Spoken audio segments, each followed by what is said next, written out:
오늘 우리가 함께 걸어볼 곳은 중국 황과수 풍경구입니다. 기주성 깊은 산속, 자연이 오랜 시간에 걸쳐 만들어낸 거대한 물의 예술, 그 중심에는 아시아 최대 규모의 폭포가 있습니다. 하지만 오늘 여행은 단순히 폭포 하나를 보는 것이 아닙니다. 숲을 걷고 계곡을 건너고 물과 바위가 만들어낸 또 다른 세상을 하나씩 마주하게 됩니다.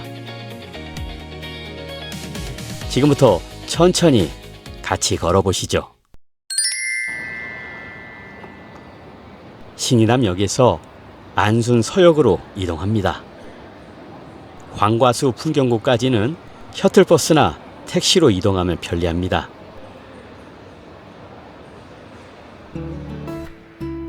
이곳은 하나의 거대한 자연 생태계입니다. 오늘 우리는 세 개의 핵심 구역을 순서대로 걸어갈 예정입니다.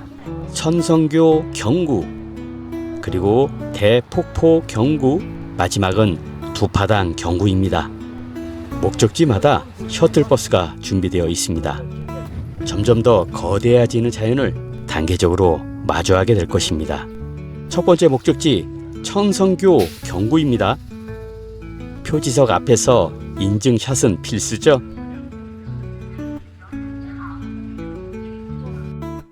천성교 경구 안내도예요. 천성교는 아기자기한 매력이 있죠. 주요 볼거리는 천연 풍경구, 천성동, 수상 성립 등 세 가지로 총 길이가 약 3.5km 정도 이어집니다. 이곳에 들어가는 순간 풍경은 단순한 관광지가 아니라 자연이 정성스럽게 꾸며놓은 정원처럼 느껴집니다. 천천히 돌길을 따라 걸어봅니다. 발 아래 이어지는 길은 그 자체로 하나의 이야기를 담고 있죠. 먼저 천연 풍경구에는 얇은 물 위에 돌로 된 징검다리 365개가 놓여 있습니다. 눈에 들어오는 것은 특이하게 새겨진 숫자들. 이 돌길은 1월 1일부터 12월 31일까지 1년 365일이 모두 새겨진 시간의 길입니다. 하루하루를 밟으며 걷는 이 길은 마치 시간 위를 걷는 듯한 기분을 만들어주죠. 어떤 사람은 자신의 생일을 찾아보고 또 어떤 사람은 의미 있는 날짜 위에서 잠시 멈춰섭니다. 저의 생일인 5월 9일을 내려다보면서 한컷 남겨봅니다.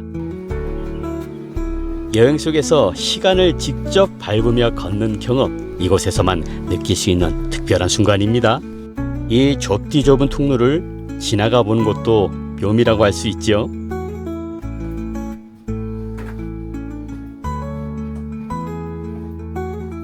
시간의 길은 계속 이어지고 길을 따라 천천히 걸어가다 보면 양옆으로 펼쳐지는 기묘한 바위들이 눈에 들어옵니다.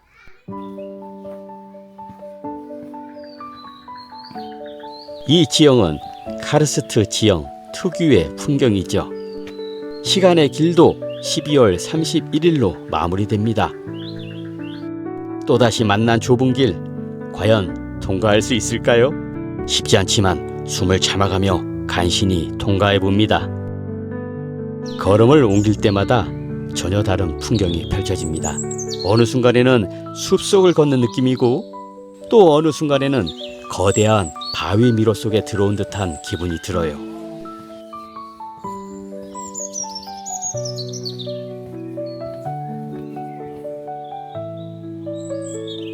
아주 오래된 나무와 그 뿌리가 길가나 바위에 달라붙어 자라고 있는 것도 신비로운 모습입니다. 천성동은 규모는 작지만 종유석이 하도 많아서 귀신이 희원할 것처럼 으스스합니다. 수상 성림에는 기이하게 생긴 돌과 작은 폭포, 희한하게 생긴 나무들이 밀집해 있죠. 조금 안쪽으로 들어가면 바닥에서 기포들이 끊임없이 올라옵니다. 진주천, 진주샘입니다. 마치 진주가 하나씩 떠오르는 것처럼 조용하지만 신비로운 움직임입니다. 바위 틈과 나무 뿌리가 얽혀 만들어낸 형상. 자연스럽게 시선을 따라가면 마치 한 여인의 실루엣처럼 보이는 나무가 있습니다. 흔히 미녀목이라고 불리는 이 형태는 자연이 우연히 만들어낸 작품입니다. 이곳은 거대한 장면보다 작은 디테일이 모여 하나의 기억을 만드는 곳입니다.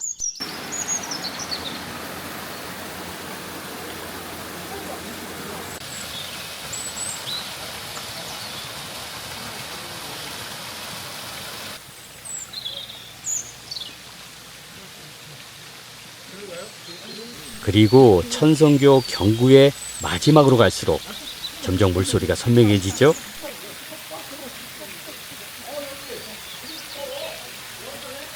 뒤윽고 눈앞에 펼쳐지는 장면, 은면 수단폭포입니다. 물은 바위를 타고 실처럼 흘러내리며 아래로 퍼져나갑니다. 햇빛을 받는 순간 물방울 하나하나가 반짝이며 이름 그대로 은빛 구슬이 떨어지는 모습을 만들어내죠.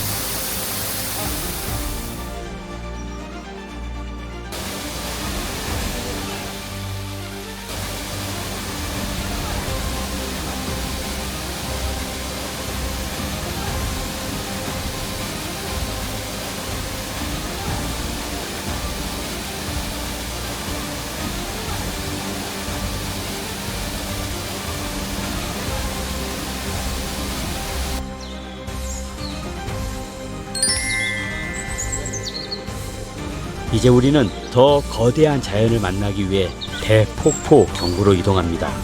황가수 폭포는 세계에서 4번째, 아시아에선 가장 큰 폭포라고 하죠. 입구에 들어서자마자 의외의 풍경이 먼저 눈에 들어옵니다. 정성스럽게 다듬어진 분재들, 작은 나무 안에 하나의 풍경이 담겨 있는 듯한 모습입니다. 잠시 걸음을 늦추고 바라보면 마치 자연을 축소해 놓은 또 하나의 세계처럼 느껴지죠. 하지만 그 시선은 곧 더 멀리, 더 거대한 곳으로 향하게 됩니다. 나무 사이로 희미하게 보이기 시작하는 하얀 물줄기, 아직은 작게 보이지만 분명히 압도적인 존재감을 가지고 있습니다. 그 방향을 향해 천천히 걸음을 옮겨봅니다. 계단을 따라 조금씩 아래로 내려갈수록 풍경은 점점 달라지죠. 폭포는 점점 커지고 소리는 점점 깊어집니다. 처음에는 단순한 물소리였지만 이제는 땅을 울리는 듯한 굉음으로 바뀝니다. 그리고 어느 순간 시야가 확 열리며 거대한 장면이 눈앞에 펼쳐지죠. 높이에서 떨어지는 것이 아니라 흘러내리고 퍼지고 이어지는 물의 움직임. 이곳에서는 크다는 표현조차 부족하게 느껴집니다. 조금 더 가까이 다가가 봅니다. 공기 속에 미세한 물방울이 퍼지기 시작합니다. 마치 비가 내리는 것처럼 얼굴과 옷에 닿는 촉촉함이 느껴집니다.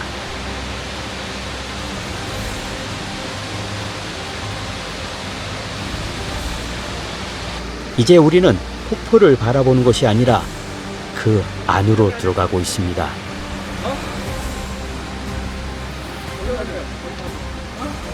그리고 지금 수렴동으로 들어갈 시간입니다. 수렴동은 폭포 뒤편으로 들어갈 수 있는 동굴입니다. 황가수 폭포는 특이하게 상하, 앞뒤, 좌우 6방향으로 폭포를 바라볼 수 있습니다. 수렴동, 바위 안쪽으로 이어진 길을 따라 조심스럽게 발걸음을 옮깁니다.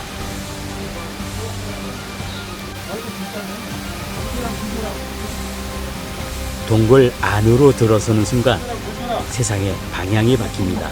수렴동에 들어서면 폭포에서 떨어지는 소리가 천둥 소리처럼 들립니다. 엄청난 양의 물이 동굴 안으로 튀기 때문에 사진기와 옷이 젖지 않도록 주의해야 하고 매끄러운 바닥도 조심해서 걸어야 합니다. 물이 넘치는 우기에는 위험해서 수렴동을 폐쇄하기도 한다고 해요.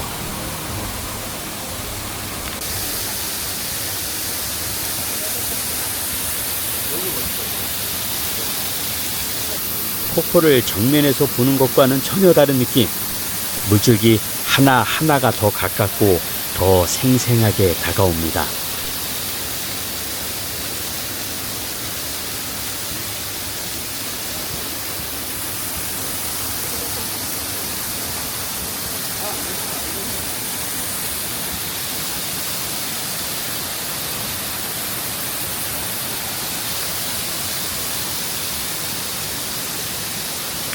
소리는 더 커지고 진동으로 몸으로 전달됩니다.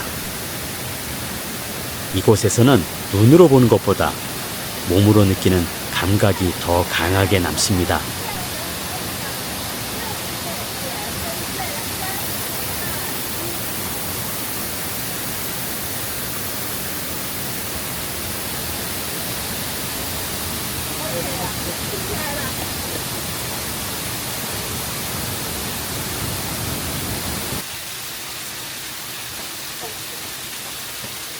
수렴동을 따라 천천히 걸어 나옵니다. 그리고 빛이 있는 바깥으로 나오면 완전히 다른 장면이 펼쳐집니다. 이번에는 폭포의 측면, 조금까지 보았던 풍경과는 전혀 다른 각도입니다. 같은 폭포지만 전혀 다른 모습, 한번 감상해 보시죠.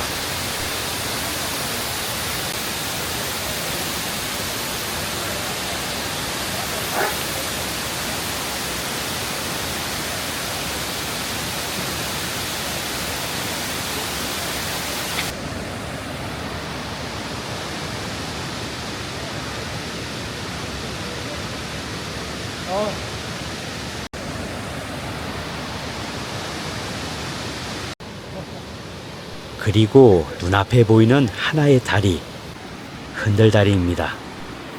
조심스럽게 한 발 한 발 내딛어 봅니다. 발 밑에서 전해지는 미세한 흔들림과 바로 옆에서 쏟아지는 물줄기. 이곳에서는 풍경을 보는 것이 아니라 그 안에 들어와 있는 느낌을 받게 됩니다. 잠시 멈춰 주변을 둘러봅니다. 황가수 대폭포는 단순히 한 번 보고 지나가는 곳이 아니라 점점 가까워지고 점점 깊어지는 경험입니다.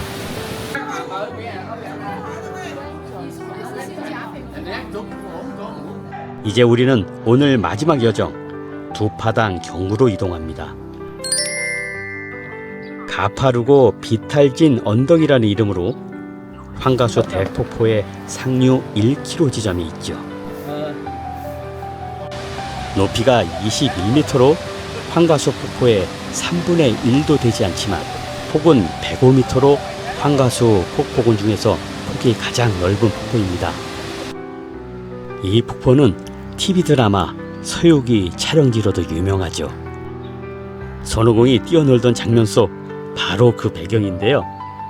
그래서인지 손오공, 저팔계, 사오정, 삼장법사 등 모티브로 한 모형들을 재미있게 표현되고 있습니다.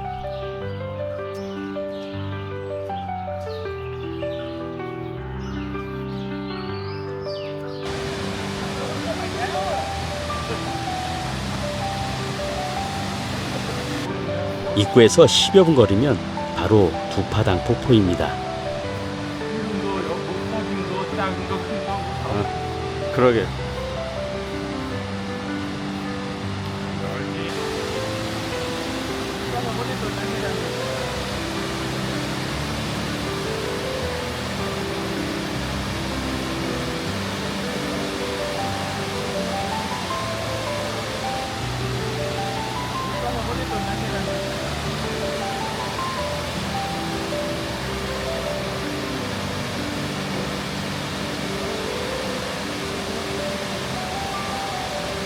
이곳은 앞서 본 대폭포와는 전혀 다른 매력을 가지고 있죠. 높이보다는 폭이 만들어내는 풍경, 넓게 펼쳐진 물줄기가 완만하게 흘러내립니다. 그래서인지 소리도 훨씬 부드럽습니다. 가까이 다가가면 물이 바위를 타고 흐르는 디테일이 보입니다. 여기서는 잠시 멈춰도 좋습니다. 벤치에 앉아 흐르는 물을 바라보는 것만으로도 충분한 힐링 시간이 됩니다.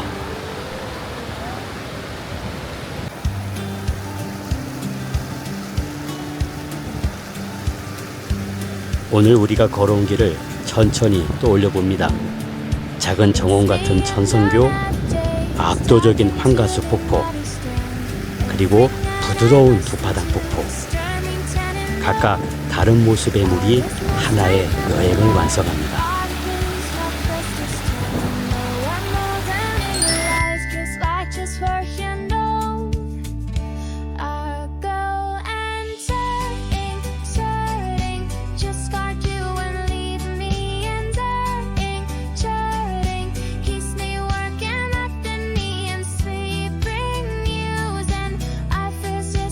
이곳에서의 시간은 단순한 관광이 아니라 자연과 함께 걸었던 경험으로 남습니다. 눈으로 본 풍경보다 몸으로 느낀 감각들이 더 오래 기억됩니다.